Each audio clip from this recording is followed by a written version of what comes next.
Hi friends, good morning. నేను మీకు ఇంతకుముందు వీడియో పోస్ట్ చేయడం జరిగింది. అయితే ఇది diet food, after diet food ఏ విధంగా మనం ప్రిపేర్ చేసుకోవాలో నేను ఈ వీడియోలో చూపిస్తున్నాను ఫ్రెండ్స్. ఇది బాండి స్టవ్ మీద పెట్టుకొని ఆయిల్ వేసుకొని దీంట్లో తాలింపు దినుసులు అన్నీ వేసుకొని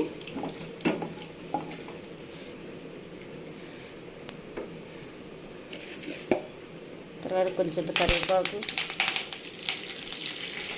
ఇది ఏంటంటే ఫ్రెండ్స్, దొండకాయ, క్యారెట్, బీట్రూట్, పచ్చిమిర్చి మనకు కావాలనుకుంటే ఏమన్నా కూరగాయలను ఏమన్నా యాడ్ చేసుకోవచ్చు ఫ్రెండ్స్.